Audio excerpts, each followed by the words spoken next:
ಕನ್ನಡ ಹೋರಾಟಗಾರರು ಮತ್ತು ಕೆಲವರು ಏನಿದ್ದಾರೆ ಮೇಲ್ನೋಟಕ್ಕೆ ತಮಗೆ ಬೇಕಾದಂಥ ಪ್ರಚಾರಕ್ಕೋಸ್ಕರ ಅವರು ಕನ್ನಡ ಭಾಷೆ ಮೇಲೆ ಹೋರಾಟ ಆಗಲಿ ಉಳಿಸೋ ಅಂಥ ಬೆಳೆಸೋ ಅಂಥ ಮಾತುಗಳು ಆ ಪ್ರಯತ್ನ ನಡೀತಿರೋದೆಲ್ಲ ಮೇಲ್ನೋಟಕ್ಕೆ ಅಷ್ಟೇ. ವಿಚಾರಗಳನ್ನ ಒಪ್ಪಲ್ಲ ಅಂತ ಹೇಳಿದ್ರೆ, ಇಲ್ಲ ನನಗೆ ಬೇಕೇ ಬೇಕು ಅಂತ ಹೇಳಿದ್ರೆ ಕರ್ನಾಟಕ ಬಿಟ್ಟು ನಾನು ಮುಂಬೈಗೆ ಹೋಗ್ತೀನಿ, ಡೆಲ್ಲಿಗೆ ಹೋಗ್ತೀನಿ. ತುಳುನಾಡು ಅನ್ನೋ ಗೀತೆ ತುಳುವಿನ ಜನತೆ ಅಥವಾ ತುಳು ಮಾತಾಡುವಂಥ ಅಥವಾ ಆ ಪ್ರಾಂತ್ಯದ ಜನ ಅದನ್ನು ಅಪ್ಕೊಂಡು ಅದನ್ನು ಎಷ್ಟು ಮಟ್ಟಿಗೆ ಅವ್ರದ್ದು ಗೀತೆ ಅಂತ ಮಾಡ್ಕೊಂಡ್ರು ಅಂದರೆ ಎಲ್ಲೇ ಕಾರ್ಯಕ್ರಮಗಳು ನಡೀಲಿ ಅಲ್ಲದನ್ನು ಪ್ರಸಾರ ಮಾಡ್ತಾರೆ. ಗರ್ಭಿಣಿ ಒಂದು ಕೋಳಿನ ಅಲ್ಲಿ ಕತ್ತರಿಸಿ ಅದರಿಂದ ಕರಳನ್ನ ತೆಗಿಯೋದಿದೆಯಲ್ಲ, ಇದೊಂದು ಯೂಶ್ವಲ್ ಒಂದು ಪ್ರೊಸೀಜರ್ ಇದು. ಈ ಪ್ರೊಸೀಜರ್ ಬೀಡಿ ಯಾಕೆ ಸೇರ್ತಾ ಇದ್ದಾರೆ ಹೀರೋಯಿನ್ನು ಅಥವಾ ನಾಯಕಿ ಅಂತಂದರೆ ಅದಕ್ಕೆ ಒಂದು ಕಥೆನಲ್ಲಿ ಒಂದು ಹಿನ್ನೆಲೆ ಇದೆ. ಅನಂತ್ನಾಗ್ ಸರ್ಗೆ ನಾನು ಒಂದು ಲಾಯರ್ ಪಾತ್ರನ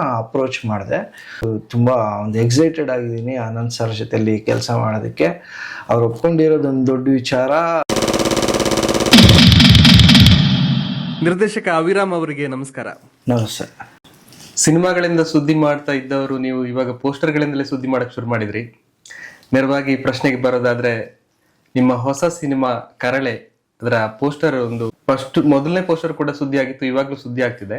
ಅದಕ್ಕೂ ಮೊದಲು ಈ ಕರಳೆ ಅಂದ್ರೆ ಏನು ಅಂತ ಸ್ವಲ್ಪ ವಿವರಣೆ ಕೊಡ್ತೀರಾ? ಕರಳೆ ಅಂದ್ರೆ ನಾನಾ ರೀತಿಯ ಅರ್ಥ ಹುಡುಕಿ ಅದೊಂದು ಶೀರ್ಷಿಕೆನ ನಾನು ನನ್ನ ಸಿನಿಮಾಗೆ ಇಟ್ಟಿದ್ದೀನಿ.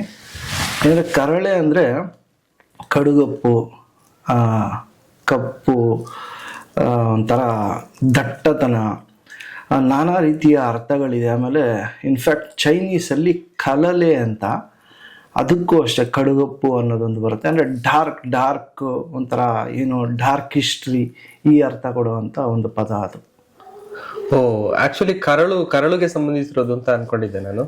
ಅಂದರೆ ಕನ್ನಡದಲ್ಲಿ ಕರುಳಿನ ಸಂಬಂಧನ ನಾನು ನನ್ನ ಒಂದು ಸಿನಿಮಾ ವ್ಯಾಖ್ಯಾನದಲ್ಲಿ ಅದನ್ನು ಕರಳೆ ಅಂತ ಅದನ್ನು ಶೀರ್ಷಿಕೆ ಮಾಡಿ. ನೀವು ಈ ಹಿಂದೆ ಮೊದಲ ಸಿನಿಮಾ ಮಾಡಿದಾಗ ಅದು ನಮ್ಮ ಭಾಷೆಯ ಕುರಿತಾದ ಚಿತ್ರವಾಗಿತ್ತು, ಕನ್ನಡ ದೇಶದೊಳ್ಳೆ. ಹೌದು. ಅನಂತರ ಕಲಿವೀರ ಚಿತ್ರದಲ್ಲಿ ನಮ್ಮ ನಾಡಿನ ಬುಡಕಟ್ಟು ಸಮುದಾಯದ ಬಗ್ಗೆ ತೋರಿಸಿದ್ರಿ. ಈಗ ನೀವು ಪೂರ್ತಿ ಬದಲಾಗಿರೋ ಹಾಗಿದೆ. ಕರಳೆ ಪೋಸ್ಟರ್ ನಲ್ಲಿ ಕೋಳಿಯ ಕರುಳನ್ನೇ ಬಗೆಯುತ್ತಿರೋ ತರ ತೋರಿಸಿದ್ದೀರಾ. ಈ ಮೂಲಕ ಏನು ಸಂದೇಶ ಕೊಡ್ತಾ ಇದ್ದೀರಿ? ಜನ ಬದಲಾದಂಗೆ ನಾವು ಕೂಡ ಸಿನಿಮಾ ಮಾಡುವಂಥವ್ರು ಮತ್ತು ನಮ್ಮ ಆಲೋಚನೆಗಳು ಕೂಡ ಬದಲಾಗಬೇಕಾಗತ್ತೆ. ಈಗ 2018ರಲ್ಲಿ ಕನ್ನಡ ದೇಶದೊಳ್ಳಂತ ಒಂದು ನಾಡು ನುಡಿ ಅಭಿಮಾನ, ನಮ್ಮ ಸಂಸ್ಕೃತಿ ಯಾವ ಥರ ಇದೆ ಅನ್ನೋದೊಂದು ಬಿಂಬಿಸೋ ಅಂತ ಒಂದು ಚಿತ್ರ ಮಾಡಿದ್ದೆ ಕನ್ನಡ ದೇಶದೊಳಗೆ. ಅದಾದಮೇಲೆ ಕಾಲಕ್ರಮೇಣ ಕಲಿವೀರ ಅಂತ ಒಂದು ಆ್ಯಕ್ಷನ್ ಮನೋರಂಜನೆಯ ಒಂದು ಚಿತ್ರ ಮಾಡಿದೆ. ಉತ್ತರ ಕರ್ನಾಟಕ ಕಡೆ ಎಲ್ಲ ಭಾಳ ಚೆನ್ನಾಗಿ ಹೋಯಿತು. ಅದಾದಮೇಲಿಂದ ನಾನು ಯಾವ ಥರ ಒಂದು ಸಿನಿಮಾ ಮಾಡಬೇಕು ಅಂತ ನಾನು ಯೋಚನೆ ಮಾಡಿದಾಗ ಇತ್ತೀಚಿನ ಬೆಳವಣಿಗೆಗಳು ನೋಡಿದೆ. ಮತ್ತು ತುಂಬ ವರ್ಷಗಳಿಂದ ಭಾರತದಲ್ಲಿ ಒಂದು ತುಂಬ ದೊಡ್ಡದೊಂದು ಅನ್ಯಾಯ ನಡೆದಿದೆ. ನಮ್ಮ ಸಂಸ್ಕೃತಿನಲ್ಲಿ ಅದನ್ನು ನಾವು ದಿನನಿತ್ಯ ಜೀವನದಲ್ಲಿ ಅದನ್ನು ಅಳವಡಿಸ್ಕೊಂಡು ಬಂದ್ಬಿಟ್ಟಿದ್ದೀವಿ. ತುಂಬ ಒಂದು ದೊಡ್ಡದೊಂದು ಘೋರ ಘಟನೆ ಅದು ಇತ್ತೀಚಿನ ದಿನಗಳಲ್ಲೂ ಅದು ನಡೀತಾ ಇದೆ. ಅದು ನಮ್ಮ ಭಾರತ ಮತ್ತು ಚೀನಾ ಇದು ಎರಡರಲ್ಲೂ ಒಂದು ಸಾಮ್ಯತೆ ಇದೆ. ಚೀನಾದವರು ಅದನ್ನು ದಾಟ್ಕೊಂಡು ಇವತ್ತು ಮುಂದೆ ಹೋಗಿ ಅವರು ತುಂಬ ಅಡ್ವಾನ್ಸ್ಡ್ ಆಗಿದ್ದಾರೆ. ನಮಗಿಂತ ಎಲ್ಲರಿಗೂ ಗೊತ್ತಿರೋಂಗೆ 30-40 ಇಯರ್ಸ್ ಅಡ್ವಾನ್ಸ್ಡ್ ಆಗಿದ್ದಾರೆ. ಬಿಕಾಸ್ ಅದೊಂದು ಸಮಸ್ಯೆಗೆ ಪರಿಹಾರ ಕಂಡುಕೊಂಡ್ರು. ನಮ್ಮಲ್ಲಿ ಇನ್ನೂ ಸರಿಯಾಗಿ ಕಂಡುಕೊಳ್ಳೋದು ಇನ್ನೂ ಒದ್ದಾಡ್ತಾ ಇದ್ವಿ.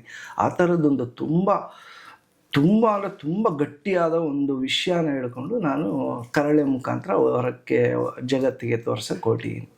ನಿಮಗೆ ಇಂಥದ್ದೊಂದು ಸಬ್ಜೆಕ್ಟ್ ಆಯ್ಕೆ ಮಾಡ್ಕೋಬೇಕು ಅಂತ ಅನ್ಸಿದ್ಯಾಕೆ? ಅಂದ್ರೆ ಮೊದಲು 2 ಸಿನಿಮಾಗಳು ನಿರೀಕ್ಷಿತ ಯಶಸ್ಸು ಸಿಗ್ಲಿಲ್ಲ ಅಂತ ಇರ್ಬೋದು ಸರ್, ಅದು ಕಾರಣ ಇರುತ್ತೆ. ಒಂದು ಏನಾಗುತ್ತೆ ಅಂದರೆ ಫಿಲಮ್ ಮೇಕರ್ ಆಗಿರೋ ನನಗೆ ನನ್ನ ಎಫರ್ಟ್ಸ್ ಏನಿರುತ್ತೆ ಆ ಎಫರ್ಟ್ಸಿಗೆ ತಕ್ಕಂತೆ ಒಂದು ಪ್ರತಿಫಲನ ನಿರೀಕ್ಷೆ ಮಾಡ್ತೀವಿ. ಅಂದರೆ ನಾನು ಅಂತಲ್ಲ, ಎಲ್ಲರೂ ಅಷ್ಟೇ. ಅವಾಗ ಸಿಗದೆ ಹೋದಾಗ ಇನ್ನೇನು ಬೆಟರ್ ಮಾಡ್ಬೋದು, ಜನಕ್ಕೆ ಇನ್ನೇನು ನಾನು ಇನ್ನೂ ಅದ್ಭುತವಾಗಿ ಅಥವಾ ಇನ್ನೂ ಆಳವಾಗಿ ಏನು ಕತೆ ಹೇಳ್ಬೋದು ಅಂತ ಹುಡುಕಿದಾಗ ಸಿಕ್ಕಿದಂಥ ಒಂದು ಕತೆ ಇದು ಕರಳೆ. ದೊಡ್ಡ ಸಮಸ್ಯೆಗೆ ಪರಿಹಾರ ನೀಡೋ ಕಥೆ ಅಂತ ಹೇಳ್ತೀರಿ, ಆದರೆ ಪೋಸ್ಟರ್ಸ್ ನೋಡಿದ್ರೆ ಇದೇ ಒಂದು ಸಮಸ್ಯೆ ತರ ಕಾಣಿಸ್ತಿದೆ. ಕತ್ತರಿಸೋದು ಕೋಳಿಯನ್ನೇ ಆದ್ರೂ ಇಷ್ಟೊಂದು ರಕ್ತ ಸಿಕ್ತ ಪೋಸ್ಟರ್ ಅಗತ್ಯ ಇತ್ತಾ ಅಂತ.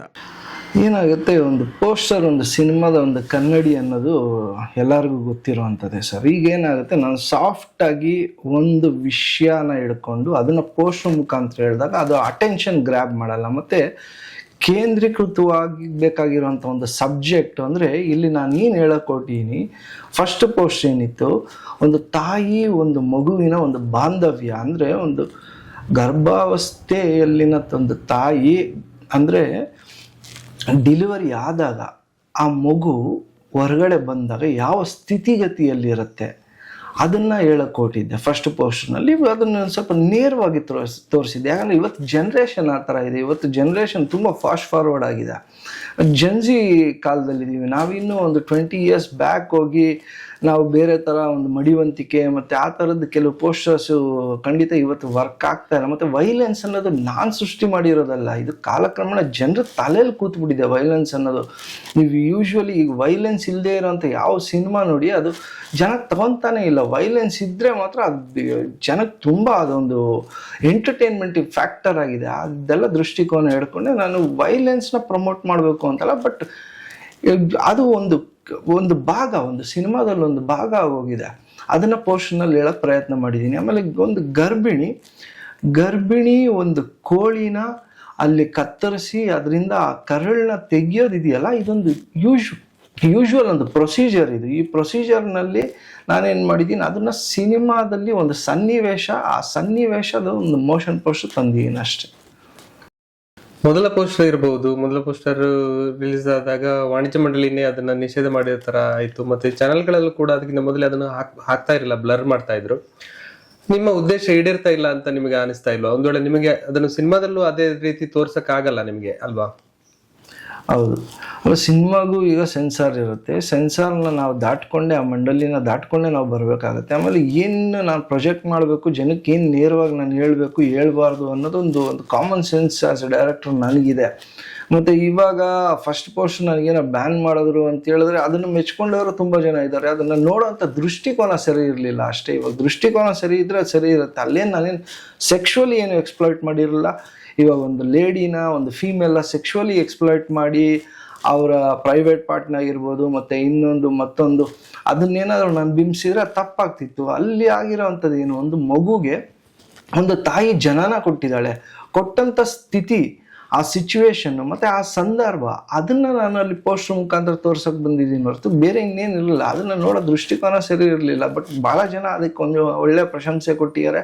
ಆಮೇಲೆ ಇನ್ಫ್ಯಾಕ್ಟ್ ಅದೇನಾದರೂ ನಾನು ಹೇಳ್ತಾರೆ ಕರೆಕ್ಟಾಗಿ ಅದನ್ನು ಪ್ರೊಜೆಕ್ಟ್ ಮಾಡಿದರೆ ಅದು ತುಂಬ ಅದು ಆಲ್ ಇಂಡಿಯಾ ಸೆನ್ಸೇಷನ್ ಆಗಬೇಕಾಗಿತ್ತು. ಆ ಥರದ್ದೊಂದು ನನ್ನ ಎಫರ್ಟ್ಸು ನನಗೆ ತಕ್ಕಮಟ್ಟಕ್ಕೆ ನನಗೆ ಅದು ರೀಚ್ ಆಗ್ತಿಲ್ಲ ಅಂದಾಗ ನಾನು ಮತ್ತೆ ಇನ್ನೊಂದು ಥರ ಒಂದು ಐಡಿಯಾನಲ್ಲಿ ಬರಲೇಬೇಕಾಗುತ್ತೆ. ಅದು ಈ ಸೆಕೆಂಡ್ ಮೋಷನ್ ಪೋಸ್ಟರ್. ಓಕೆ, ಈ ದೃಶ್ಯಗಳು ಸಿನಿಮಾದಲ್ಲಿ ಇರಬೇಕು ಅಂತ ಹೇಳಿದ್ರೆ ಮೋಸ್ಟ್ಲಿ ಒಂದು ಎ ಸರ್ಟಿಫಿಕೇಟ್ ಸಿಗುವಂಥ ಸಿನಿಮಾ ಆದರೂ ನಿಮಗೆ ಓಕೆನಾ? No problem. ಈಗ ಏನಾಗಿದೆ, ಎ ಸರ್ಟಿಫಿಕೇಟ್ ಕಾಮನ್ ಆಗೋಗ್ಬಿಟ್ಟಿದೆ ಸರ್. ಏನು ಇವಾಗ ಅಡಲ್ಟ್ಸ್ ಹೋಗ್ಬೇಕಾಗುತ್ತೆ ಆಫ್ಟರ್ 18, ನೋ ಪ್ರಾಬ್ಲಮ್. ಆಮೇಲೆ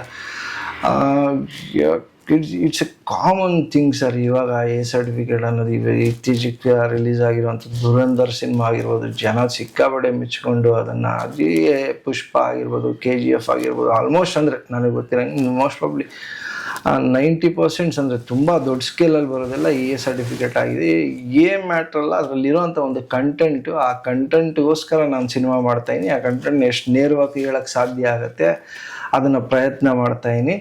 ಆ ಮಡಿವಂತಿಕೆ ಅನ್ನೋ ಕಾಲದಲ್ಲಿ ನಾನಿಲ್ಲ, ಆಮೇಲೆ ಜನರ ತಲೆನಲ್ಲೂ ಅದಿಲ್ಲ. ಅದನ್ನು ನಾನೇನಾದ್ರು ಪ್ರದರ್ಶನ ಮಾಡೋಕ್ಕೋದ್ರೆ ಖಂಡಿತ ಜನಕ್ಕೆ ಇಂಟ್ರೆಸ್ಟ್ ಬರಲ್ಲ ಮತ್ತು ಎಂಟರ್ಟೈನಿಂಗ್ ಆಗಿಲ್ಲ ಅಂದರೆ ಯಾವುದೇ ಕಾರಣಕ್ಕೂ ಜನ ಸಿನಿಮಾ ನೋಡೋದು ಇಲ್ಲ, ಜನರ ತಲೆಗೆ ಹೋಗೋದು ಇಲ್ಲ. ಫಸ್ಟ್ ಜನರ ತಲೆಗೆ ಈ ಥರದ್ದೊಂದು ಸಿನಿಮಾ ಇದೆ ಅಂತ ಕೂರಿಸ್ಬೇಕು, ಆ ಪ್ರಯತ್ನ ನಾನು ಮಾಡ್ತಾಯಿದ್ದೀನಿ. ಅದಕ್ಕೋಸ್ಕರ ಇಷ್ಟು ನೇರವಾಗಿ ಕೆಲವು ವಿಚಾರಗಳನ್ನ ಪೋಸ್ಟರ್ನಲ್ಲಿ ಹೇಳ್ತಾ ಇದ್ದೀನಿ. ಇವಾಗ ಏನಾಗುತ್ತೆ, ವಾರದಲ್ಲಿ 8ರಿಂದ 10 ಕನ್ನಡ ಸಿನಿಮಾಗಳು ರಿಲೀಸ್ ಆಗ್ತಾಯಿದೆ. ಅದ್ರ ಜೊತೆಲಿ ಪರಭಾಷೆಗಳು 20-30 ಮಿನಿಮಮ್. ಇವಾಗ ಬೆಂಗಳೂರು ಮತ್ತು ನಮ್ಮ ಕರ್ನಾಟಕದಲ್ಲಿ ಇಷ್ಟೆಲ್ಲ ಸಿನಿಮಾಗಳು ಹೋಗ್ತಾ ಇದೆ. ಯಾರಿಗೂ ಯಾವ ಸಿನಿಮಾ ರಿಲೀಸ್ ಆಗ್ತಾಯಿದೆ ಅನ್ನೋದು ಗೊತ್ತಾಗಲ್ಲ. ಮತ್ತು ಬಂದು ಹೋಗಿರೋ ಅಂಥ ಸಿನಿಮಾ ಹೆಸರಂತೂ ಯಾರಿಗೂ ಗೊತ್ತಿರಲ್ಲ. ಈ ಥರದ್ದೊಂದು ಕಾಲಘಟ್ಟದಲ್ಲಿ ನಾನೇನಾದರೂ ಕರೆಕ್ಟಾಗಿ ಸ್ಟ್ರಾಂಗಾಗಿ ಅಟೆಂಪ್ಟ್ ಮಾಡಿದವರೆ ಖಂಡಿತವಾಗ್ಲೂ ನಾಳೆ ದಿನ ನನಗೂ ಇದೇ ಪರಿಸ್ಥಿತಿ ಆಗುತ್ತೆ. ಅದಕ್ಕೆ ನಾನು ತುಂಬ ಸ್ಟ್ರಾಂಗ್ ಆಗಿದ್ದೀನಿ. ಮತ್ತು ಎಲ್ಲನೂ ಅಷ್ಟೇ, ಇವಾಗ ಸೊಸೈಟಿ ಎಲ್ಲದಕ್ಕೂ ಈಗ ಒಂದು ಏನು ಹೇಳ್ತಾರೆ, ಈಗ ನನಗಿನ್ನೂ ಒಂದು ಸುಪೀರಿಯರ್ ಇದೆ. ಇವಾಗ ವಾಣಿಜ್ಯ ಮಂಡಳಿ ಓಕೆ ಈ ಪೋಸ್ಟು ಸರಿ ಇಲ್ಲ ಅಂತ ಹೇಳಿದಾಗ ಏನು ಅವ್ರ ಆಜ್ಞೆನ ಒಪ್ಕೊಂಡು ಅದಕ್ಕೇನು ಬೇಕೋ ಪರ್ಯಾಯವಾಗಿ ಯೋಚನೆ ಮಾಡಿ ಬೇರೆ ಥರದೊಂದು ಪೋಸ್ಟ್ ತರೋ ಅಂತ ಎಲ್ಲ ಪ್ರಯತ್ನ ನಾನು ಮಾಡಿದ್ದೀನಿ. ನೆಕ್ಸ್ಟ್ ಅಷ್ಟೇ ಸಿನಿಮಾ ಹೊರಗಡೆ ತರಬೇಕಾದ್ರೆ ಸೆನ್ಸಾರ್ ಮಂಡಳಿ ಏನಾದರೂ ಈ ಥರದ ವಿಚಾರಗಳನ್ನ ಒಪ್ಪಲ್ಲ ಅಂತ ಹೇಳಿದ್ರೆ, ಇಲ್ಲ ನನಗೆ ಬೇಕೇ ಬೇಕು ಅಂತ ಹೇಳಿದ್ರೆ ಕರ್ನಾಟಕ ಬಿಟ್ಟು ನಾನು ಮುಂಬೈ ಹೋಗ್ತೀನಿ, ಡೆಲ್ಲಿಗೆ ಹೋಗ್ತೀನಿ. ನೋಡೋಣ, ನನ್ನ ಕೈಯಲ್ಲಾದಂಥ ಒಂದು ಒಳ್ಳೆ ಒಂದು ಕಂಟೆಂಟು ತುಂಬ ಸ್ಟ್ರಾಂಗ್ ಆಗಿ ತುಂಬ ಎಫೆಕ್ಟಿವ್ ಆಗಿ ಎಷ್ಟು ಮಟ್ಟಿಗೆ ಪ್ರೊಜೆಕ್ಟ್ ಮಾಡೋಕ್ಕೆ ಸಾಧ್ಯ ಆಗುತ್ತೋ ಅಷ್ಟು ಮಾಡಿ ನೆವರ್ ಡೈ ಆ್ಯಟಿಟ್ಯೂಡ್ ಅಷ್ಟೇ, ಆ ಆ್ಯಟಿಟ್ಯೂಡಲ್ಲಿ ಬರ್ತಾಯಿದ್ದೀನಿ. Thank you. ನೀವು ಉದಾಹರಣೆ ಹೇಳಿರೋ ಸಿನಿಮಾಗಳು ಒಂದು ದುರಂಧರ ಆಗ್ಲಿ, ಪುಷ್ಪ ಆಗ್ಲಿ, ಒಂದು ಯುದ್ಧ ತರ ಇರುತ್ತೆ ಅಥವಾ ಡ್ರಗ್ಸ್ ಇದ್ದು ಆ ತರದ್ದೆಲ್ಲ ಸ್ಟೋರಿ ಇದೆ. ಇದು ಆಕ್ಚುಲಿ ಒಂದು ಫ್ಯಾಮಿಲಿ ಸ್ಟೋರಿ ತರ ಇತ್ತು. ಒಂದು ಸೋಷಿಯಲ್ ಮೀಡಿಯಾದಲ್ಲಿ ಸೆನ್ಸೇಷನ್ ಆಗಿರೋ ಒಂದು ಮಗುನ ನೀವು ಪರಿಚಯ ಮಾಡ್ತಾ ಇದ್ದೀರಾ ಸಿನಿಮಾದಲ್ಲಿ. ಈಗ ಒಂದು ಸಾಂಸಾರಿಕ ಕಥೆ ಏನು ಅನ್ಕೊಳ್ತಿರ್ಬೇಕಾದ್ರೇನೆ ಪೋಸ್ಟರ್ಗಳು ಈ ತರ ಗೊಂದಲ ಸೃಷ್ಟಿಸೋ ತರ ಇದೆ. ಏನ್ ಹೇಳೋಕ್ ಹೊರಟಿದ್ದೀರಿ ನೀವು? ಅಂದರೆ ಈಗ ಬಿಟ್ಕೊಡೋಕೆ ಇಷ್ಟ ಇದೆಯಾ ಇಲ್ವಾ? ಇಲ್ಲ, ಸ್ವಲ್ಪ ಹೇಳ್ಬೋದು. ಯಾಕೆಂದರೆ ಇವಾಗ ಶ್ರೀಯಾ ಆ ಮಗು ತುಂಬ ಒಂದು ಒಳ್ಳೆ ಟ್ಯಾಲೆಂಟೆಡ್ ಮಗು. ನನ್ನ ಸಿನಿಮಾದಲ್ಲಿ ಆ್ಯಕ್ಟ್ ಮಾಡಿದೆ. ನನಗೂ ಭಾಳ ಒಂದು ಖುಷಿ ಆಗುತ್ತೆ ಆ ಮಗುನ ಶೂಟಿಂಗಲ್ಲಿ ನೋಡಬೇಕಾದ್ರೆ. ಯಾಕೆಂದರೆ ಅಷ್ಟ ಹೈಪರ್ ಎನರ್ಜಿ ಆ ಮಗುಗೆ. ಈಗ ಒಂದು ಪೂರಕವಾಗಿರೋ ಒಂದು ಕತೆ ಅಂದರೆ ಏನಾಗುತ್ತೆ, ಒಂದು ಸಾಂಸಾರಿಕ ಒಂದು ಜೀವನದಲ್ಲಿ ಒಂದು ನಡಿಬಾರ್ದಂಥ ಒಂದು ಘಟನೆ ಆಗಿರ್ಬೋದು, ಅಥವಾ ಸುತ್ತಮುತ್ತ ಯಾವುದೋ ಒಂದು ದುರ್ಘಟನೆ ನಡೆದಾಗ ಯಾವ ಥರ ಸನ್ನಿವೇಶಗಳು ಬದಲಾಗುತ್ತೆ, ಆ ಥರ ಬದಲಾದಾಗ ಒಂದಷ್ಟು ಕ್ರೌರ್ಯ ಸನ್ನಿವೇಶಗಳನ್ನ ಹುಟ್ಟಾಕ್ಲೇಬೇಕಾಗತ್ತೆ. ಯಾಕಂದರೆ ಇದು ನಾನು ಸ್ವಯಂ ಏನು ಹುಟ್ಟಾಕಿರೋಂಥ ಕತೆ ಅಲ್ಲ. ಈ ಕತೆ ಬಂದು ನಾನು ಅಬ್ಸರ್ವ್ ಮಾಡಿರೋದು. ಕಾಲಕ್ರಮೇಣ ಇದು ನನ್ನ ಭಾರತದಲ್ಲಿ ಪಕ್ಕದ ದೇಶ ಚೀನಾನಲ್ಲಿ ನಡೆದಿರೋಂಥ ಒಂದು ಘೋರ ಘಟನೆ. ಆ ಘಟನೆನ ನಾನು ಇಲ್ಲಿ ಒಂದು ಚಿತ್ರಕಥೆ ಮಾಡಿ ಅದನ್ನು ಚಿತ್ರ ಮುಖಾಂತರ ತರುವಂಥ ಪ್ರಯತ್ನ ಮಾಡ್ತಾಯಿದ್ದೀನಿ. ಇವಾಗ ರಿಲೀಸ್ ಆಗಿರೋ ಪೋಸ್ಟರ್ ಬಗ್ಗೆ ಏನಾದ್ರು ಹೆಚ್ಚಿನ ವಿವರಣೆ ಏನಾದ್ರು ಕೊಡೋಕೆ ಇಷ್ಟಪಡ್ತೀರಾ? ಅಂದ್ರೆ ಗರ್ಭಿಣಿ ಯಾಕೆ ಆ ಥರ ಕೂತಿರ್ತಾಳೆ, ಅಥವಾ ಧೂಮಪಾನ ಮಾಡ್ತಿರೋದು ಯಾಕೆ? ಆದರೆ ಏನಾಗಿದೆ ಇವತ್ತು ಅದೆಲ್ಲ ಸಾಂಕೇತಿಕನ ಅಥವಾ ಸಿನಿಮಾದಲ್ಲಿ ಇರುವ ದೃಶ್ಯನ? ಇಲ್ಲ, ಸಿನಿಮಾದಲ್ಲಿ ಇರೋದೆ. ಸಿನಿಮಾದಲ್ಲಿ ಇಲ್ಲದೆ ಇರೋದು ನಾನೇನು ತೋರಿಸಿಲ್ಲ ಇಲ್ಲಿವರೆಗೂ ಪೋಸ್ಟರ್ಗಳಲ್ಲಿ. 2 ಪೋಸ್ಟರ್ನಲ್ಲಿ ಏನು 2 ಪೋಸ್ಟರ್ ಒಂದು ವಿವಾದಕ್ಕೇನು ಗುರಿ ಆಗಿದೆ. 2ರಲ್ಲೂ ಅಷ್ಟೇ ಸಿನಿಮಾದಲ್ಲಿ ಇರೋವಂಥ ವಿಚಾರನೇ ತಂದಿರೋದು. ಸುಮ್ಮನೆ ಏನೋ ಇದನ್ನೇನೋ ನಾನು ವಿವಾದ ಸೃಷ್ಟಿ ಮಾಡಬೇಕು ಅನ್ನೋದಕ್ಕೋಸ್ಕರ ತಂದಿರೋದಲ್ಲ. ಒಂದು ಸೀನ್ ಅಂದರೆ ಫಸ್ಟ್ ಪೋಸ್ಟ್ರು ಸೀನ್ ನನ್ನ ಸಿನಿಮಾದಲ್ಲಿರೋವಂಥ ಕರಳೆ ಸಿನಿಮಾದಲ್ಲಿರೋ ಸೀನು ಇದು ಅಷ್ಟೇ. ಈ ಮೋಷನ್ ಪೋಸ್ಟ್ ಈಗೇನು ಬಿಟ್ಟಿದ್ದೀವಿ, ಹೀರೋಯಿನ್ ಫಸ್ಟ್ ಲುಕ್ ಆಗಿದೆ, ಇದು ಕೂಡ ಸಿನಿಮಾದಲ್ಲಿರೋ ಅಂಥದ್ದೇ. ಆಮೇಲೆ ಬೀಡಿ ಯಾಕೆ ಸೇರ್ತಾ ಇದ್ದಾರೆ ಹೀರೋಯಿನ್ನು ಅಥವಾ ನಾಯಕಿ ಅಂತಂದರೆ ಅದಕ್ಕೆ ಒಂದು ಕಥೆನಲ್ಲಿ ಒಂದು ಹಿನ್ನೆಲೆ ಇದೆ. ಅದು ಎಲ್ಲಿಂದ ತನಗೆ ಆ ಅಭ್ಯಾಸ ಬಂತು, ಯಾಕೆ ಆಕೆ ಆ ಸನ್ನಿವೇಶದಲ್ಲಿ ಬೀಡಿಸುತ್ತಾ ಇದ್ದಾಳೆ, ಅದರಲ್ಲೂ ಗರ್ಭಿಣಿ ಆದಾಗ ಯಾಕೆ ಬೀಡಿಸುತ್ತಾ ಇದ್ದಾಳೆ, ಆಮೇಲೆ ಆ ಕೋಳಿನ ಯಾಕೆ ಆ ಥರ ಕಿತ್ತು ಅದನ್ನು ತೆಗಿತಾ ಇದ್ದಾಳೆ, ಅಷ್ಟೊಂದು ಆಕ್ರೋಶ ಯಾಕೆ, ಅಷ್ಟೊಂದು ತನ್ನಲ್ಲಿ ಅದೊಂದು ಕ್ರೌರ್ಯ ಯಾಕೆ ಅನ್ನೋದನ್ನ ಆ ಸನ್ನಿವೇಶ ನೋಡಿದಾಗ ಗೊತ್ತಾಗುತ್ತೆ. ಆ ಸನ್ನಿವೇಶ ನಾನು ಹೇಳಿದ್ರೆ, ಯಾಕಂದರೆ ಸಿನಿಮಾದಲ್ಲಿ ತುಂಬ ಒಂದು ಇಂಪ್ಯಾಕ್ಟ್ ಆಗುವಂಥ ಒಂದು ಸನ್ನಿವೇಶ. This is not the right time ಅನಿಸುತ್ತೆ ಅದನ್ನು ನಾನು ಬಿಟ್ಕೊಡೋದಕ್ಕೆ. ಓಕೆ, ಯಾರೆಲ್ಲ ಇದ್ದಾರೆ ಸಿನಿಮಾದಲ್ಲಿ? ಸಿನಿಮಾದಲ್ಲಿ ಕುಂಕುಮ್ ಮರಿಯರ್ ಅಂತ ನಾಯಕಿ, ಆಲ್ರೆಡಿ ಪೋಸ್ಟರ್ ನೋಡಿರ್ತೀರಾ. ತುಂಬ ಒಳ್ಳೆ ಪ್ರತಿಭಾವಂತೆ. ಖಂಡಿತ ಈ ಸಿನಿಮಾಯಿಂದ ಒಂದಷ್ಟು ಅವಾರ್ಡ್ಸ್ ಬರುತ್ತೆ ಅವರ ಆ್ಯಕ್ಟಿಂಗ್ಗೆ ಅಂತ ನಾನು ನನ್ನ ಚಿತ್ರತಂಡ ಕಂಪ್ಲೀಟಾಗಿ ಬಿಲೀವ್ ಮಾಡ್ತೀವಿ. ಕನ್ನಡದವರೇನಾ? ಹಾಂ, ಕನ್ನಡದವರೇ. ತುಂಬ ಒಳ್ಳೆ ಪರ್ಫಾರ್ಮ್ ಮಾಡಿದ್ದಾರೆ. ಮೊದಲ ಸಿನಿಮಾನ? ಇಲ್ಲ, ಇದು ಮೊದಲನೇ ಸಿನಿಮಾ ಅಲ್ಲ, 2 ಆಲ್ರೆಡಿ ಮಾಡಿದ್ದಾರೆ. ಇದು 3ನೇ ಸಿನಿಮಾ ಐ ಥಿಂಕ್. ಅದಾದಮೇಲೆ ಶ್ರೀಯಾ ನಂಬಿಯಾರ್ ಆ ಮಗು ಗೊತ್ತಿರುತ್ತೆ. ಅದಾದಮೇಲೆ ಮಿತ್ರ ಸರ್ ಆ್ಯಕ್ಟ್ ಮಾಡ್ತಾ ಇದ್ದಾರೆ. ಆಮೇಲೆ ಶೋಭಾ ರಾಘವೇಂದ್ರ ಹಳೆ ಆರ್ಟಿಸ್ಟು, ತುಂಬ ಸಿನಿಮಾಗಳಲ್ಲಿ ನೋಡಿರ್ತೀರ. ಆಮೇಲೆ ನಾನು ಹೆಚ್ಚಾಗಿ ಏನು ಮಾಡಿದ್ದೀನಿ ಅಂದರೆ ಮುಖ ಪರಿಚಯ ಅಷ್ಟು ಹೆಚ್ಚಾಗಿ ಇರಬಾರ್ದು ಜನಕ್ಕೆ. ಯಾಕಂದರೆ ನನಗೆ ಈ ಕತೆ ಹೇಗೆ ಅಂದರೆ ಹೊಸಬ್ರು ಅನ್ನೋಕ್ಕಿಂತ ಇದು ಒಂದು ನೈಜತೆ ಕಟ್ಕೊಡ್ಬೇಕು. ಯಾವುದೋ ಒಂದು ಆರ್ಟಿಸ್ಟು ಈ ಪಾತ್ರನ ಅಭಿನಯ ಮಾಡ್ತಾ ಇದ್ದಾರೆ ಅಂತ ಅನ್ನಿಸ್ಬಾರ್ದು, ಅವರೇ ಆ ಪಾತ್ರ ಅಂತ ಅನ್ನಿಸ್ಬೇಕು ಅಂತ ಅನಿಸಿ ನಾನೇನು ಮಾಡಿದ್ದೀನಿ, ಆಲ್ಮೋಸ್ಟ್ ಅಂದರೆ ಹೊಸ ಆರ್ಟಿಸ್ಟ್ಗಳೆಲ್ಲ ಈ ಎಲ್ಲರೂ ಆಲ್ಮೋಸ್ಟ್ ಪಳಗಿರೋ ಅಂಥವ್ರು, ಬಟ್ ಅಷ್ಟ ಮುಖ ಪರಿಚಯ ಆಗಿಲ್ಲ. ಕಮರ್ಷಿಯಲ್ ಆಸ್ಪೆಕ್ಟ್ಸಲ್ಲಿ ಅವರು ಅಷ್ಟು ಜನಕ್ಕೆ ರೀಚ್ ಆಗಿರಲ್ಲ, ಬಟ್ ಅನುಭವ ಇರುತ್ತೆ. ಆ ಥರ ಆರ್ಟಿಸ್ಟ್ಗಳನ್ನ ಇದರಲ್ಲಿ ಕ್ಯಾಸ್ಟ್ ಮಾಡಿದ್ದೀನಿ. ಮತ್ತು ಇನ್ನೊಂದು ತುಂಬ ಹೆಮ್ಮೆಯ ಸಂಗತಿ ಕರಳೆಗೆ ಮತ್ತು ನನಗೆ ಏನಂದರೆ, ಅನಂತ್ನಾಗ್ ಸರ್ಗೆ ನಾನು ಒಂದು ಲಾಯರ್ ಪಾತ್ರನ ಅಪ್ರೋಚ್ ಮಾಡಿದಾಗ ಅವರು ಸ್ಕ್ರಿಪ್ಟ್ ಕೊಡಿ, ಸ್ಕ್ರಿಪ್ಟು ಓದಿ ಅದಾದಮೇಲಿಂದ ಹೇಳ್ತೀನಿ ಅಂತಂದರು. ಅದಾದಮೇಲಿಂದ ಅವ್ರಿಗೆ ಮನೆಗೆ ಸ್ಕ್ರಿಪ್ಟ್ ಕಳಿಸಿದ್ದೆ. ಇನ್ಫ್ಯಾಕ್ಟ್ ಅವ್ರು 2 weeks ಟೈಮ್ ಕೇಳಿದ್ರು. 2 weeks ಟೈಮ್ ಅವರು ಒಂದು 10-11 days ಆದಮೇಲೆ ನನಗೆ ಕಾಲ್ ಮಾಡಿ ತುಂಬ ಒಳ್ಳೆ ಪ್ರಶಂಸೆ ಮಾಡಿದ್ರು. ಅಂದರೆ ತುಂಬ ಆಳವಾಗಿ ಅಧ್ಯಯನ ಮಾಡಿದ್ದೀರಾ ಆ ಸ್ಕ್ರಿಪ್ಟ್ನ, ಭಾಳ ಖುಷಿ ಆಯಿತು. ಆಮೇಲೆ ಅದರಲ್ಲಿರೋಂಥ ದೋಷಲೋಪಗಳು ಹೇಳಿದ್ರು. ಯಾಕೆಂದರೆ ಅಂಥ ಸೀನಿಯರ್ ಆರ್ಟಿಸ್ಟು ಅವರ ಅನುಭವದ ಮುಂದೆ ನಮ್ಮದು ಏನು ಕಾಲು ಬೆರಳು ಸಮಾನ ನಾವು. ಯಾಕಂದರೆ ಅವರ ಅನುಭವ ಅಷ್ಟಿದೆ, ಅವರ ಸಾಧನೆ ಅಷ್ಟಿದೆ. ಅವರು ಹೇಳಿದಂಥ ಒಂದಷ್ಟು ಇನ್ಪುಟ್ಸ್ನ ತಗೊಂಡೆ. ಅದಾದಮೇಲಿಂದ ಅವರು ನನ್ನ ಸಿನಿಮಾದಲ್ಲಿ ಆ್ಯಕ್ಟ್ ಮಾಡೋದಕ್ಕೆ ಅವರು ಒಪ್ಕೊಂಡಿರೋದು ಒಂದು ದೊಡ್ಡ ವಿಚಾರ, ನನಗೆ ತುಂಬ ಒಂದು ಹೆಮ್ಮೆಯ ಸಂಗತಿ. ಬಟ್ ಏನಾಗಿದೆ, ಅವರು ಒಂದು ಕಮರ್ಷಿಯಲ್ ಆಸ್ಪೆಕ್ಟ್ಸಲ್ಲಿ ಒಂದು ಬೇಡಿಕೆ ಇಟ್ಟಿದ್ದಾರೆ. ಆ ಬೇಡಿಕೆನ ನಾನು ಫುಲ್ಫಿಲ್ ಮಾಡೋಕ್ಕಾಗುತ್ತಾ ಅನ್ನೋದು ಇನ್ನೂ ಸ್ವಲ್ಪ ನೋಡ್ತಾ ಇದ್ದೀನಿ. ಬಿಕಾಸ್ ನನ್ನ ಪ್ರೊಡ್ಯೂಸರ್ಸು ಮತ್ತು ನಾನು ಡಿಸ್ಕಸ್ ಮಾಡ್ತಾಯಿದ್ವಿ. ಇನ್ ಕೇಸ್ ಏನಾದರೂ ಪಾಸಿಬಿಲಿಟಿ ಇದ್ದರೆ, ನನಗಂತೂ ತುಂಬ ಒಂದು ಎಕ್ಸೈಟೆಡ್ ಆಗಿದ್ದೀನಿ ಆನಂದ್ ಸರ್ ಜೊತೆಯಲ್ಲಿ ಕೆಲಸ ಮಾಡೋದಕ್ಕೆ. ಅವ್ರು ಒಪ್ಕೊಂಡಿರೋದೊಂದು ದೊಡ್ಡ ವಿಚಾರ. ಅದ್ರ ಜೊತೆಯಲ್ಲಿ ಅವ್ರೇನಾದ್ರು ನನ್ನ ಕರಳೇನಲ್ಲಿ ಏನಾದರೂ ಅವ್ರನ್ನ ತೆರೆ ಮೇಲೆ ತಂದರೆ ಖಂಡಿತವಾಗ್ಲೂ ಅದೊಂದು ಬ್ಯಾಂಗ್ ಆಗುತ್ತೆ. ಎಲ್ಲ ಥರ ಒಂದು ಪ್ರಯತ್ನ ಮಾಡ್ತಾಯಿದ್ದೀನಿ, ನೋಡುವ. ಈ ಸಿನಿಮಾ ಎಷ್ಟು ಭಾಷೆನಲ್ಲಿ ಬರ್ತಾ ಇದೆ? ಮೇಯ್ನಾಗಿ ನಾನು ಹುಟ್ಟು ಬೆಳೆದಿರೋಂಥ ಒಂದು ರಾಜ್ಯ ಕನ್ನಡ ಭಾಷೆ. ಇದು ಬಿಟ್ಟರೆ ಇನ್ನು ಪಕ್ಕದ ನೆರೆ ದೇಶ ಚೀನಾ, ಇದು ಎರಡು ಮಾತ್ರ ಕಾನ್ಸಂಟ್ರೇಟ್ ಮಾಡ್ತಾಯಿದ್ದೀನಿ. ಬೇರೆ ಇನ್ಯಾವುದು ನನಗೆ ಸದ್ಯಕ್ಕೆ ಐಡಿಯಾ ಇಲ್ಲ. ಮುಂದೆ ನೋಡೋಣ. ಇನ್ ಕೇಸ್ ಏನಾದ್ರು ಡಿಮ್ಯಾಂಡ್ ಕ್ರಿಯೇಟ್ ಮಾಡೋಕ್ಕೆ ಸಾಧ್ಯ ಆದರೆ ಹಿಂದಿ, ತೆಲುಗು, ತಮಿಳು ಬೇಕಾಗಿದ್ದರೆ ಆ ಸಿಚುವೇಶನಲ್ಲಿ ನೋಡೋಣ ಅಂತ ಇದೆ ಸರ್. ಮ್ಯೂಸಿಕ್ ಮತ್ತು ತಂತ್ರಜ್ಞರೆಲ್ಲ ರಾಘವೇಂದ್ರ ವಿ ಅಂತ ಸಂಗೀತ ನಿರ್ದೇಶನ ಮಾಡಿರೋದು. ಅವರು ಲಾಸ್ಟ್ ಸಿನಿಮಾ ಅಂದೊಂದಿತ್ತು ಕಾಲ, ಅದು ಮುಂಗಾರು ಮಳೆಯಲ್ಲಿ ಸಾಂಗ್ ತುಂಬ ಜನಪ್ರಿಯ ಆಗಿತ್ತು. ತುಂಬ ಸೂಪರ್ ಹಿಟ್ ಸಾಂಗ್ ಅದು ನಮ್ಮ ಕನ್ನಡದಲ್ಲಿ. ಅವರು ಸಂಗೀತ ನಿರ್ದೇಶನ ಮಾಡ್ತಾರೆ. ಮತ್ತು ಛಾಯಾಗ್ರಹಣ DOP ಒಂದು ಪಕ್ಕದ ರಾಜ್ಯದವರು ನಿಶಾಂತ್ ಕಟಾರಿ ಅಂತ. ಲಾಸ್ಟ್ ಮೂವಿ ಕಲ್ಕಿನಲ್ಲಿ ಅಸೋಸಿಯೇಟ್ ಕ್ಯಾಮ್ರಾಮನ್ನು, ವಿರಾಟ ಪರ್ವಮ್ಮು, ಮಹಾನಟಿ. ಆಮೇಲೆ ರೀಸೆಂಟಾಗಿ ದುಲ್ಕರ್ ಸಲ್ಮಾನ್ ಅವ್ರದ್ದು ಕಾಂತ ಅಂತ ಒಂದು ಸಿನಿಮಾ ಬಂತು, ಅದಕ್ಕೆ ಎಲ್ಲ ತುಂಬ ದೊಡ್ಡ ಸಿನಿಮಾಗಳು ಕೆಲಸ ಮಾಡಿದ್ದಾರೆ. ಒಳ್ಳೆ DOP, ತುಂಬ ಟೆಕ್ನಿಕಲಿ ಅಡ್ವಾನ್ಸ್ಡ್ ಆಗಿದ್ದಾರೆ, ಟೆಕ್ನಿಕಲಿ ತುಂಬ ನಾಲೆಡ್ಜ್ ಆಗಿದ್ದಾರೆ. ಆಮೇಲೆ ನನ್ನ ಕರಳೆ ಸಿನಿಮಾ ಒಂದು ತಾಂತ್ರಿಕ ಅಂದರೆ ಟೆಕ್ನಿಕಲ್ ಡಿಪಾರ್ಟ್ಮೆಂಟಲ್ಲಿ ತುಂಬ ಸ್ಟ್ರಾಂಗ್ ಆಗಿರುತ್ತೆ. ಯಾವುದೇ ಕಾರಣಕ್ಕೂ ಎಲ್ಲೂ ವೀಕ್ ಪೋಲ್ಸ್ನ ಹುಡ್ಕಕ್ಕೆ ನಾನು ಬಿಡ್ತಾ ಇಲ್ಲ. ತುಂಬ ಸ್ಟ್ರಾಂಗಾಗಿ ಟೆಕ್ನಿಕಲಿ ಆಸ್ಪೆಕ್ಟ್ಸಲ್ಲಿ ನಾನು ತುಂಬ ಚೂಸಿಯಾಗಿ ಟೆಕ್ನಿಷಿಯನ್ಸ್ನ ಸೆಲೆಕ್ಟ್ ಮಾಡ್ತಾಯಿದ್ವಿ. ಎಲ್ಲರದ್ದು ಎಫರ್ಟ್ ತುಂಬ ಚೆನ್ನಾಗಿದೆ. ಹೋಪ್ಫುಲಿ 2026 100% ಈ ವರ್ಷನೇ ಇದನ್ನು ಹೊರಗಡೆ ತರ್ತಾ ಇದ್ದೀವಿ. ಬಟ್ ಒಂದು ಏನಂದರೆ ಖಂಡಿತ ಹೇಳ್ತಾಯಿದ್ದೀನಿ, ಈ ಸಿನಿಮಾ ನೋಡಿದವರೆಲ್ಲ ಖಂಡಿತ ಇದೊಂದು ಅದ್ಭುತ ಪ್ರಯತ್ನ ಅಂತ ಖಂಡಿತ ಒಂದು ನಮಗೆ ಒಂದು ಪ್ರಶಂಸೆ, ಬೆಂಬಲ ಕೊಡ್ತಾರೆ ಅನ್ನೋ ನಿರೀಕ್ಷೆ ಅಂತ 100% ಇದೆ. ಮೋಷನ್ ಪೋಸ್ಟರು ಹೊರತುಪಡಿಸಿ ಬೇರೆ ಸ್ಟಿಲ್ಸ್ ನಾನು ನೋಡಿದ್ದೀನಿ, ಆ ಮಕ್ಕಳದಾಗಲಿ ಒಂದು ತುಂಬ ಕಲಾತ್ಮಕವಾಗಿ ತುಂಬ ಆಕರ್ಷಣೀಯ ಆಗಿದೆ. ಆ್ಯಕ್ಚುಲಿ ಅದು ಅಂಥದ್ದೆಲ್ಲ ಜನಗಳು ಇಷ್ಟಪಡ್ತಾರೆ ಅಂತ ನಾವು ಅನ್ಕೋತೀವಿ. ಆದರೆ ಜನಗಳು ನೀವು ಹೇಳಿದಾಗೆ ಅದು ಸುದ್ದಿ ಆಗ್ತಾ ಇಲ್ಲ.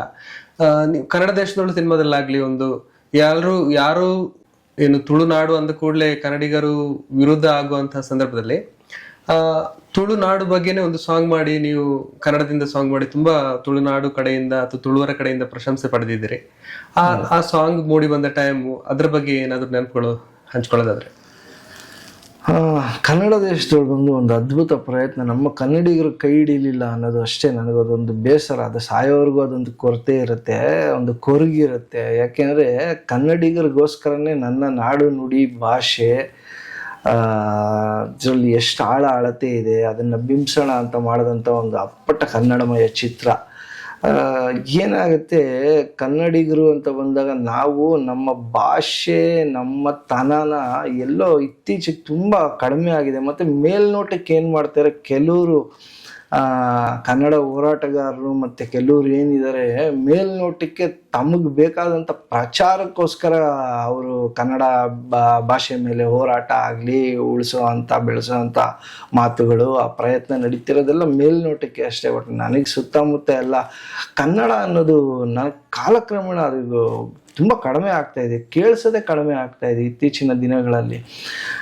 ನಾನೇನು ಮಾಡಿದೆ, 2018 ನವಂಬರ್ 1ನೇ ತಾರೀಕು ಕನ್ನಡ ರಾಜ್ಯೋತ್ಸವ ದಿನ ಕನ್ನಡ ದೇಶದೊಳ್ಳಂಥ ಒಂದು ಕನ್ನಡಮಯ ಚಿತ್ರ ಅದನ್ನು ಹೊರಗಡೆ ತಂದಾಗ, ರಿಲೀಸ್ ಮಾಡಿದಾಗ ಕನ್ನಡಿಗರು ತೀರಾ ನಿರಾಸೆ ಮಾಡಿದ್ರು. ಅಂದರೆ ಚಿತ್ರಮಂದಿರಕ್ಕೆ ಬಂದು ಬೆಂಬಲ ಕೊಡೋದಿರಲಿ, ಸಿನಿಮಾ ನೋಡಲೇಬೇಕು ಅನ್ನೋದೇನಿಲ್ಲ, ಯಾಕಂದರೆ ಅವರವರ ಅಭಿರುಚಿ, ಅವರವರ ಅದು ಹಕ್ಕು. ಆದರೆ ಒಂದು ಕನ್ನಡಕ್ಕೋಸ್ಕರ ಮಾಡಿದ್ದಾರೆ ಈ ಥರದ್ದೊಂದು ಚಿತ್ರನ.